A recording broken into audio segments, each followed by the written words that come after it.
எல்லாருக்கும் வணக்கம். Welcome to views Tamil சமையல். இன்றைக்கி வீஸ் தமிழ் சமையலில் நம்ம பார்க்க போகிற ரெசிபி வத்தக்குழம்பு. வத்தக்குழம்பு செய்கிறதுக்கு ஒரு வானலியை வச்சுருக்கேன். அதில் 2 ஸ்பூன் எண்ணெய் விட்டுருக்கேன். அதில் எடுத்து வச்சுருக்க சுண்ட வத்தலை வறுத்துக்கலாம். வத்தக்குழம்புக்கு நல்லெண்ணெய் நிறைய நம்ம விட்டு செய்ய போகிறதுனால சுண்ட வத்தலுக்கும் நிறைய எண்ணெய் விட வேணான்னு கொஞ்சமாக விட்டுருக்கேன். நம்ம ஊற்றின கொஞ்சம் எண்ணெயிலேயே நல்லா வறுபட்டுரும் சுண்ட வத்தல். ஸோ கொஞ்சமாக இருக்கே நீங்கள் யோசிக்க வேண்டாம், நல்லா வறுபட்டுரும். இப்போ நல்லா வறுபட்டுருச்சு, நான் எடுத்து தட்டில் மாற்றிக்கிறேன்.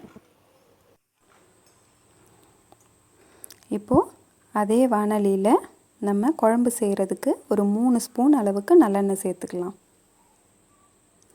நல்லெண்ணெய் நல்லா காயணும். இப்போது எண்ணெய் காஞ்சிருச்சு, அதில் கடுகு சேர்க்கலாம். கடுகு பொரியட்டும். கடுகு கூடவே கொஞ்சம் வெந்தயமும் சேர்த்துக்கிறேன். வெந்தயம் பொரியிற வரை கொஞ்சம் வெயிட் பண்ணலாம். கடுகு வெந்தயம் நல்லா பொரிஞ்சிருச்சு. இப்போது ஒரு கொத்து கருவேப்பிலை சேர்த்துக்கலாம். வெட்டி வச்சுருக்கிற வெங்காயம் சேர்த்துக்கிறேன். வெங்காயம் கொஞ்சம் வதங்கட்டும். வத்தக்குழம்போட பூண்டும் போட்டால் நல்லாயிருக்கும், அதனால் நான் இன்றைக்கி கொஞ்சம் பூண்டு சேர்த்து வத்தக்குழம்பு பண்ண போகிறேன். பூண்டு போடுறேன். இந்த நம்ம சேர்க்குற பூண்டும் வெங்காயமும் நம்ம வைக்கிற குழம்பை பொறுத்து, நம்ம டேஸ்ட்டை பொறுத்து அளவு பார்த்து போட்டுக்கலாம். இப்போது மஞ்சள் தூள் போடுறேன் 1/4 ஸ்பூன். வெங்காயம் நம்ம உப்பு சேர்த்தா சீக்கிரம் வதங்குன்றதுனால குழம்புக்கு தேவையான உப்பை நான் இப்போயே சேர்க்குறேன். வத்தக்குழம்பு பண்ணும்போது மட்டும் கொஞ்சம் உப்பு கவனமாக சேர்க்கணும், ஏன்னா நம்ம வறுத்து வச்சுருக்கிற வத்தல்லையும் உப்பு இருக்கும். ஸோ பார்த்து சேர்த்துக்கோங்க. வெங்காயம் நல்லா வதங்கட்டும். இப்போது நம்ம போட்ட வெங்காயம் பூண்டு எல்லாம் நல்லா வதங்கிடுச்சு பாருங்கள்.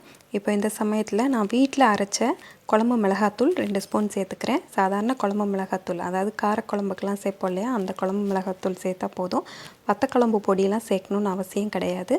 இந்த ஸ்டேஜில் கரெக்டாக அந்த வெங்காயம் பூண்டு வதங்கினதுக்கப்புறமா அந்த எண்ணெயிலையே நம்ம போட்டு அந்த பொடியை வதக்கும்போது அந்த வத்தக்குழம்பு ஃப்ளேவர் உங்களுக்கு கரெக்டாக கிடச்சிரும்.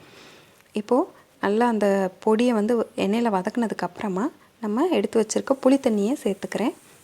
புளி ஊற்றிட்டு நல்லா கொஞ்சம் தண்ணி ஊற்றி குழம்ப கொதிக்க விடணும்.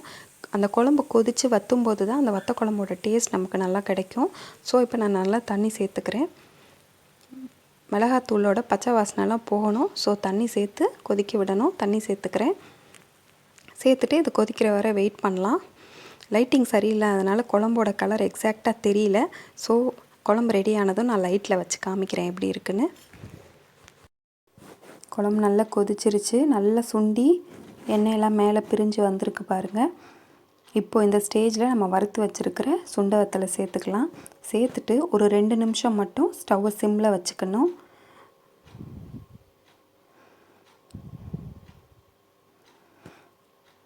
இப்போது குழம்பு ரெடி ஆகிடுச்சு. ஒரு ஸ்பூன் நல்லெண்ணெய் விட்டு ஸ்டவ் ஆஃப் பண்ணிவிட்டு சர்விங் பவுலுக்கு மாற்றிடலாம். குழம்பு இப்போ சூப்பராக ரெடி ஆகிடுச்சு. செஞ்சு சாப்பிட்டு பார்த்துட்டு எப்படி இருந்துச்சுன்னு கமெண்ட்டில் சொல்லுங்கள். வீஸ் தமிழ் சமையலை மறக்காமல் சப்ஸ்கிரைப் பண்ணுங்கள். தேங்க்யூ.